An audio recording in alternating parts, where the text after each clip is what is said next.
Olá pessoal, e vamos a mais um podcast Glione, porque pensar dói, mas a alienação dói muito mais. Existe uma narrativa muito confortável circulando por aí. Trump seria um desvio, um acidente histórico, um populista desorganizado. Muito errado. O que estamos vendo é algo muito mais profundo, uma mutação do imperialismo norte-americano diante do declínio da sua hegemonia. O cientista político Carlos Eduardo Martins chama esse fenômeno de algo simples e brutal: imperialismo direto ou imperialismo tout court.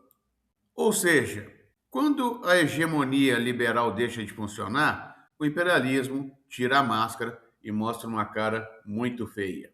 O fim da globalização liberal, pessoal, já aconteceu há tempos. E durante décadas, os Estados Unidos governaram o mundo através de um modelo relativamente sofisticado. Instituições internacionais, alianças militares, globalização financeira e o dólar como eixo do sistema. Isso permitia um tipo de imperialismo indireto ou informal, mas esse modelo começou a ruir. A ascensão da China, a reorganização da Eurásia e o surgimento de blocos como o BRICS começaram a correr essa arquitetura. Trump percebeu algo que parte das elites americanas preferiam ignorar.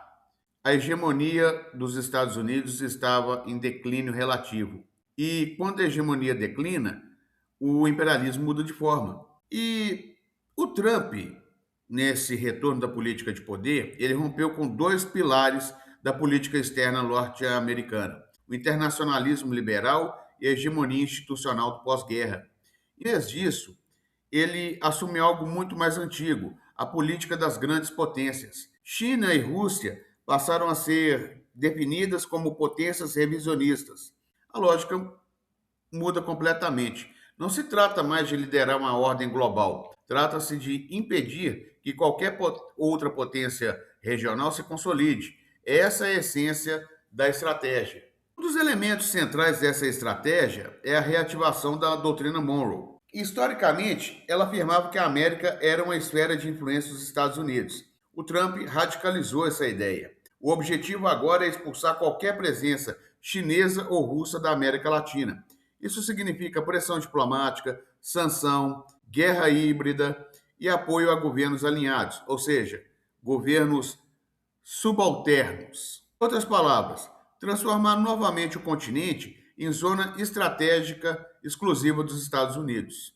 Mas o projeto de Trump vai além dessas esferas regionais. Segundo Carlos Eduardo Martins, o objetivo é construir algo inédito. O império global coercitivo não se trata de administrar uma ordem estável, trata de manter o mundo permanentemente desequilibrado para impedir a ascensão de rivais. Esse modelo combina sanção econômica, guerra híbrida, pressão militar, demonstração de força, tudo isso com um objetivo central: impor obediência sem guerra prolongada. O problema é que essa estratégia nasce de uma posição estruturalmente frágil. Os Estados Unidos enfrentam três grandes pressões históricas: o declínio relativo do dólar, perda de liderança tecnológica frente à China e a financiarização extrema da economia. Os dados são claros. O dólar representava cerca de 60% das reservas globais em 2000. Hoje caiu para menos de 44%. Enquanto isso, o ouro cresce e países como a China acumulam reservas para reduzir a dependência da moeda americana. Isso abre a possibilidade de uma crise do padrão monetário internacional. E sem o dólar como pilar, o poder militar americano perde grande parte da sua sustentação. E o Trump tenta resolver esse dilema com uma estratégia baseada em choque e intimidação, ataques rápidos, pressão sobre elites políticas, demonstrações de forças. A ideia é simples: vencer guerras antes que elas comecem. Mas essa estratégia depende de um elemento fundamental: o medo. Se o medo falhar e houver resistência organizada, o império terá de enfrentar conflitos mais longos e mais caros, como está acontecendo no Irã.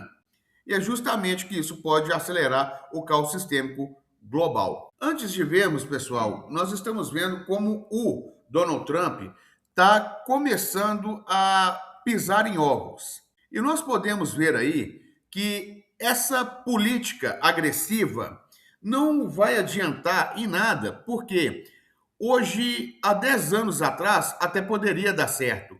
Hoje não, porque eles começaram a ver que essa coisa coercitiva que o Trump está criando, ninguém mais tá querendo saber. Só as frações da burguesia que são totalmente alinhadas aos interesses norte-americanos. E nós podemos falar que o problema todo que o Trump está criando é acelerando cada vez mais o declínio político-ideológico da hegemonia dos Estados Unidos. Isso nós podemos falar, porque cada dia que passa, ele está acelerando mais e mais, juntamente com Israel e os países que são seus aliados, a caírem de vez. Mas se vão cair atirando, eles aí eu não sei se eles vão acertar ou errar. O que estamos vivendo não é uma crise diplomática, é uma transição histórica. A ordem internacional, construída depois da Segunda Guerra Mundial, já se desfez. E no lugar dela surgiu algo muito mais instável: o mundo multipolar em formação, marcado por disputas abertas entre grandes potências. E o Trump não é a causa dessa transformação, ele é o sintoma mais explícito dela. Então, pessoal, como eu sempre digo, pensar dói, mas a alienação dói muito mais. Até o próximo podcast Glione.